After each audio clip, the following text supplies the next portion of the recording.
चंदनपुर नाम का एक छोटा सा शांत गांव है। उस गांव का पुलिस स्टेशन भी गांव के शांत माहौल की तरह ही एकदम खामोश रहता है। स्टेशन के अंदर एक छोटी साफ सुथरी रसोई है। वहाँ हवलदार रमेश गैस चूल्हे के सामने किसी बड़े युद्ध की तैयारी कर रहे एक शूरवीर योद्धा की तरह तन कर खड़ा है। तभी कांस्टेबल गीता हाथ में एक बड़ा प्लास्टिक का थैला लेकर अंदर आती है। उस थैले से ताजे खड़े मसालों की महक आ रही है। गीता थैले को टेबल पर रखते हुए, रमेश जी ये लीजिए, जो आपने मंगवाया था वो सब ले आई हूँ। बाजार में मिलने वाला सबसे बेहतरीन और चुन चुन कर लाया गया ताजा चिकन, उम्दा क्वालिटी के बासमती चावल, हरी इलायची, दालचीनी, लौंग, सब कुछ है इसमें। आज तो हमारे इस पुलिस स्टेशन से बिरयानी की खुशबू पूरे गांव में महकनी चाहिए। रमेश थैले से मसाले को निकालकर उनकी खुशबू सूंघते हुए, अरे गीता मैडम, आप इस रमेश के हाथों के जादू को बहुत कम आंक रही हैं। आप बाजार से जो ये शानदार सामान लाई हैं, इसमें जब मेरे हाथों का हुनर मिलेगा ना, तो फिर देखिएगा क्या गजब होता है। आप बस किनारे खड़े होकर तमाशा देखते जाइए। आज मैं जो चिकन बिरयानी बनाने वाला हूँ, उसके आगे शहर के बड़े बड़े 5 स्टार होटल और मशहूर ढाबों वाले भी सिर झुका लेंगे। मेरे हाथों में साक्षात अन्नपूर्णा बसती है मैडम। जादू है मेरी उंगलियों में। चुटकी लेते हुए कहती है, ठीक है, आपकी बातों के महल तो मैं अच्छी तरह जानती हूँ, लेकिन जरा खाना बनाते समय होश में रहिएगा रमेश जी। पिछली बार की तरह मुट्ठी भर भर के लाल मिर्च और मसाले मत उड़ेल दीजिएगा। खाकर सबके पेट में आग लग गई थी। मसालों का हाथ थोड़ा हल्का ही रखिएगा। और हाँ, एक और जरूरी बात, इस बिरयानी के चक्कर में अपनी ड्यूटी मत भूल जाना। खाना पकने को रखकर तुरंत अपनी कुर्सी पर आकर बैठ जाइएगा। अरे आप बिल्कुल भी टेंशन मत लीजिए मैडम, सब कुछ मेरे कंट्रोल में है। सारी चीजें मिलाकर पतीले को चूल्हे पर चढ़ा दूंगा, एकदम घड़ी के हिसाब से। ठीक है, 1 घंटे में बिरयानी दम पर पक जाएगी। मैं उसे बिल्कुल धीमी आंच पर छोड़कर बाहर आकर ड्यूटी पर बैठ जाऊंगा, और उसके बाद जब ढक्कन खुलेगा ना, आहा, कसम से जन्नत के नजारे दिखेंगे। पुलिस स्टेशन के पिछले हिस्से में बनी जेल की कोठरी दीवार के ऊपरी हिस्से में बनी एक छोटी सी खिड़की से आ रही हल्की सी रोशनी के अलावा वहाँ सिर्फ गहरा अंधेरा और एक अजीब सी उदासी छाई है। करण अपने दोनों घुटनों के बीच सिर छुपाए बहुत ही मायूस बैठा है, जैसे अंदर ही अंदर रो रहा हो। सूरज करण के कंधे पर बहुत प्यार से हाथ रखते हुए, क्या बात है रे करण, सुबह से देख रहा हूँ ऐसे एक कोने में दुबक कर मुंह लटकाए बैठा है। एक शब्द भी नहीं बोला तूने। हुआ क्या है? इस जेल की दीवारों को देखकर डर लग रहा है क्या? या फिर सुबह जो उन्होंने वो बिना नमक वाली पानी वाली दाल और पत्थर जैसी सख्त रोटियां दी थी, वो पेट में हजम नहीं हुई? करण अपना सिर धीरे से उठाता है। उसकी आंखें रो रो कर लाल हो चुकी हैं। आज मेरा जन्मदिन है सूरज भाई। जब मैं छोटा था ना, तो हर साल आज के दिन मेरे घर में किसी बड़े त्योहार जैसा माहौल होता था। मेरी माँ सुबह सूरज निकलने से पहले उठ जाती थी। उसे पता था कि मुझे क्या पसंद है, इसलिए वो पसीने में तर होकर भी अपने हाथों से मेरे लिए खीर, गर्मा गर्म पूरियां और दुनिया का सबसे स्वादिष्ट खाना बनाती थी। आज इसी अंधेरी कोठरी में जेल की उन सूखी और कड़क रोटियों को देखकर मुझे मेरी माँ का चेहरा याद आ रहा है भाई। माँ के हाथों का खाना याद करके मेरे प्राण तड़प रहे हैं। अरे मेरे पागल भाई, बस इतनी सी बात के लिए रो रहा है? पहले अपने ये आंसू पोंछ। माना कि हमारी किस्मत खराब थी, हमने कुछ गलतियां की और उसकी वजह से आज हम इस जेल में सड़ रहे हैं, लेकिन तू मेरा सबसे जिगरी दोस्त है यार। क्या मैं तेरे जन्मदिन को इस घुटन भरी कोठरी में उन सूखी रोटियों के साथ ऐसे ही उदासी में खत्म होने दूंगा? ऐसा मैं हरगिज नहीं होने दूंगा। तो क्या करेगा? क्या कोई जादू करके किसी शहर के बड़े होटल से खाना मंगवाएगा? भाई ये पुलिस की जेल है, हमारी नानी का घर नहीं। बाहर से किसी को बुलाने या मंगवाने की कोई जरूरत ही नहीं है। दावत यहीं होगी, इसी जेल की कोठरी में होगी। फिर वो चारों तरफ नजर घुमाकर यकीन करता है कि कोई सुन तो नहीं रहा, और फिर अपनी आवाज बिल्कुल फुसफुसाहट में बदल देता है। तुझे एक बात पता है? वो जो मोटा हवलदार रमेश है ना, वो आज रसोई में कोई बहुत ही स्पेशल चिकन बिरयानी बना रहा है। वो देसी घी और बुने हुए मसालों की महक जो हवा में तैरते हुए हमारी कोठरी तक आ रही है, क्या तूने उस पर ध्यान नहीं दिया? महक आने से क्या फायदा भाई? क्या महक सूंघने से पेट भरता है? वो खाना उन मोटे पुलिस वालों के लिए ही तो है। हमें कौन खिलाने वाला है यहाँ? तू बस नजारा देखता जा। पिछले 2 हफ्तों से मैं एक मास्टर प्लान पर काम कर रहा हूँ। तूने ध्यान दिया है? हमारी कोठरी के उस कोने में फर्श की एक ईंट और एक टाइल थोड़ी सी ढीली है। रात के समय जब सब सो जाते थे, तब मैंने अपनी स्टील की प्लेट के किनारे से उस ईंट को धीरे धीरे खिसकाया और वहां से खुदाई करते करते ठीक रसोई के चूल्हे के नीचे तक एक छोटी सी सुरंग बना ली है। और सुबह होने से पहले मैं उस ईंट को वापस ऐसे रख देता था कि किसी को शक भी ना हो। क्या बकवास कर रहा है? तेरा दिमाग खराब हो गया है क्या? तूने जेल के अंदर सुरंग खोद दी? अगर गलती से भी पुलिस वालों को इसकी भनक लग गई ना, तो हमें मार मार कर हमारी खाल उधेड़ देंगे। मुझे बहुत डर लग रहा है। अरे डरपोक कहीं के, कुछ नहीं होगा। किसी को कुछ पता नहीं चलेगा। हमारी किस्मत देख, उस रमेश हवलदार ने बिरयानी पकने के लिए ठीक उसी जगह रखी है जहाँ मेरी सुरंग खुलती है। तू फटाफट उठ और अपने टिफिन और प्लेट तैयार कर। आज तो बिरयानी की पार्टी होगी। रसोई घर में रमेश एक बड़े से एल्युमिनियम के पतीले में बिरयानी को दम पर लगाता है। पतीले के अंदर की भाप बाहर ना निकले, इसके लिए वो ढक्कन के किनारों पर गूंदा हुआ आटा चिपकाता है और ऊपर एक भारी पत्थर रख देता है। वाह रमेश बाबू वाह, क्या खुशबू उठ रही है। मेरे तो अपने ही मुंह में पानी आ रहा है। अब इसे अंदर तक पूरी तरह से पकने में कम से कम आधा घंटा और लगेगा। तब तक मैं बाहर जाकर स्टेशन पर बैठता हूँ, कहीं कोई चोर उचक्का ना आ जाए। रमेश बड़े गुरूर से मुस्कुराता है और रसोई से बाहर चला आता है। अब रसोई बिल्कुल सुनसान है। बाहर टंगी दीवार घड़ी की टिक टिक की आवाज साफ सुनाई दे रही है। अचानक चूल्हे के नीचे वाली जमीन की एक लकड़ी की टाइल धीरे से ऊपर की तरफ उठती है। उस छोटे से छेद के नीचे गुप्त अंधेरी सुरंग दिखाई देती है। उस अंधेरे में सूरज का एक हाथ धीरे से बाहर आता है। उसके हाथ में एक लंबी सी बांस की पतली डंडी है, जिसके सिरे पर स्टील का एक बड़ा सा चम्मच मजबूत धागे से बांधा गया है।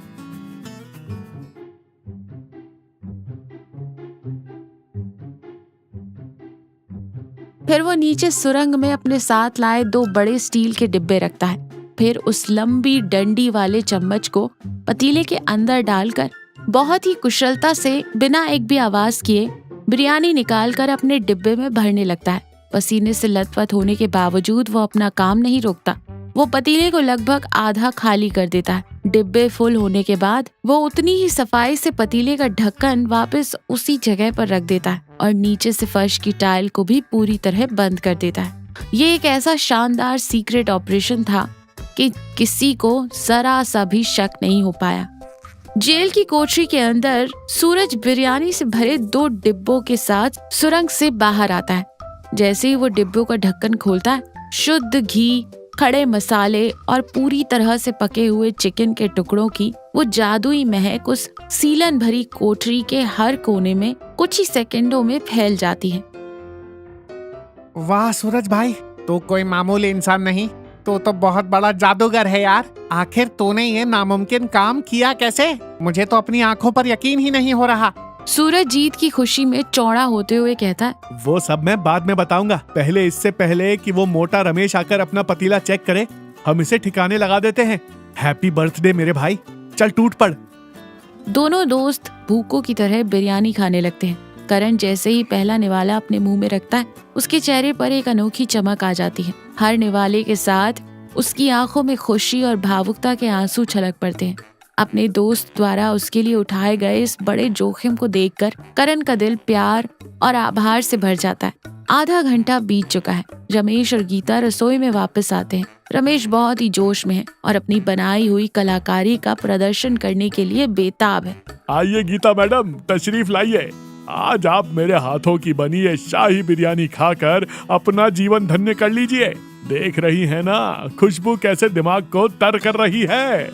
रमेश बड़े ही अभिमान के साथ पतीले से ढक्कन को एक झटके में हटाता है, लेकिन जैसे ही उसकी नजर अंदर जाती है, उसके चेहरे का रंग ही उड़ जाता है। पतीला आधा खाली है और बीच में एक बड़ा सा गड्ढा बना हुआ है, जैसे किसी ने खुदाई की हो। रमेश बुरी तरह चौंकते हुए और अपने दिल पर हाथ रखकर कहता है, अरे बाप रे, ये क्या हो गया? मेरी आधी बिरयानी कहाँ उड़ गई? गीता मैडम, सच सच बताइए, मेरे आने से पहले आपने ही चुपके से इसमें आधी बिरयानी निकालकर खा ली ना। ये कैसी बहकी बहकी बातें कर रहे हैं रमेश जी? मैं कहाँ गई थी? मैं तो बाहर आपके साथ ही कुर्सी पर बैठी थी और आपके साथ ही अंदर आई हूँ। मुझे तो लगता है आपने ही बनाते समय चावल कम डाले हैं और अब इल्जाम मुझ पर लगा रहे हैं। नहीं मैडम, मैं अपने माँ की कसम खाकर कहता हूँ, मैंने पतीला ऊपर तक भरकर दम लगाया था। मेरी आंखों के सामने ये सब गायब हुआ है। मैं बता रहा हूँ, इस पुलिस स्टेशन में जरूर कोई अदृश्य साया, कोई भूत प्रेत का वास है मैडम। वही मेरी इतनी मेहनत से बनाई गई बिरयानी डकार गया। हाय रे मेरी बिरयानी, मेरी किस्मत। जोर से रोने का नाटक करने लगता है। अपनी तेज और जासूसों वाली नजरों से रसोई के हर कोने को घूरती है। उसकी नजर फर्श की उस ढीली टाइल पर जाती है। भूत प्रेत कुछ नहीं होते रमेश जी, और अगर होते भी हैं तो वो भूत कहीं और नहीं बल्कि हमारे ही लॉकअप में बंद है। गीता नीचे झुकती है और जमीन पर उस लकड़ी की टाइल के किनारे पर फंसा हुआ एक बहुत ही छोटा सा लाल रंग के कपड़े का टुकड़ा निकालती है। उस कपड़े को देखती ही वो 1 सेकंड में समझ जाती है कि सूरज की कमीज का टुकड़ा है।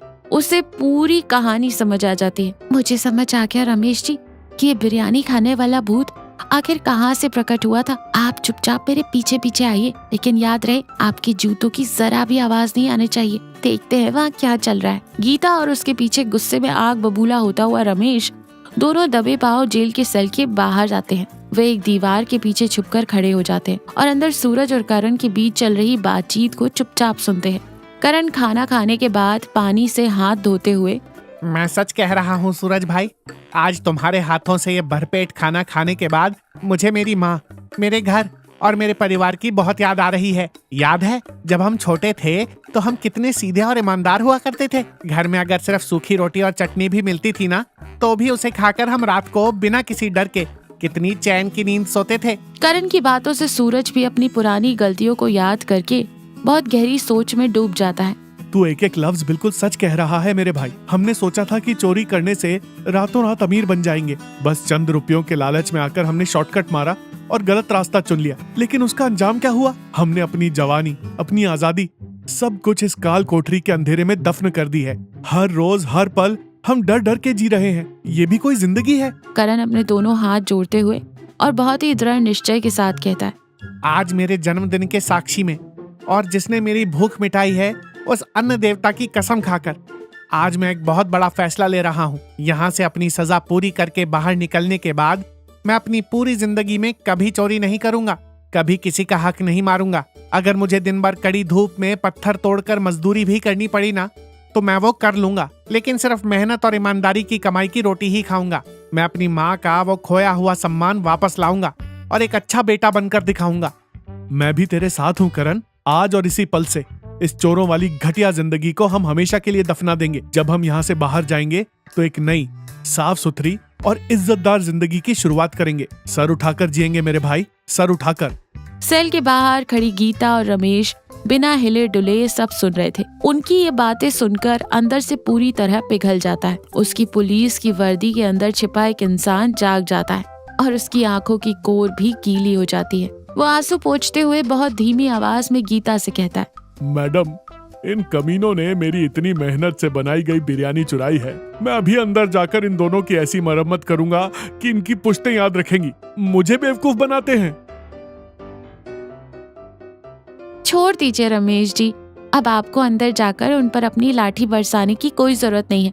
हमारी पुलिस की ये सख्त लाठियां और इस जेल की ये मजबूत दीवारों ने जो काम इतने महीनों से नहीं कर पाया, वो काम आज आपके हाथ की बनी उस बिरयानी ने कर दिखाया। उन्हें अपनी गलती का एहसास हो गया। उन्हें उनकी सबसे बड़ी सजा और भविष्य के लिए एक सही रास्ता दोनों ही आज मिल गए। चलिए हम दोनों यहाँ से चलते हैं। गीता और रमेश बिना एक शब्द बोले वहाँ से चले जाते हैं।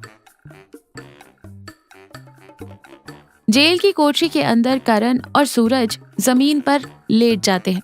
इतने दिनों से उनके चेहरे पर जो सजा का डर और भविष्य की चिंता थी, वो पूरी तरह से गायब हो चुकी है। अब उनके चेहरों पर एक अजीब सा सुकून, एक गहरी शांति और एक नई उम्मीद दिखाई दे रही है। उस रात उन्होंने सिर्फ एक स्वादिष्ट बिरयानी का ही मजा नहीं लिया था, बल्कि अपनी जिंदगी का सबसे बड़ा और कभी ना भूलने वाला सबक सीख लिया था। उनके मन अब एक नई और उज्जवल सुबह का स्वागत करने के लिए पूरी तरह से तैयार थे।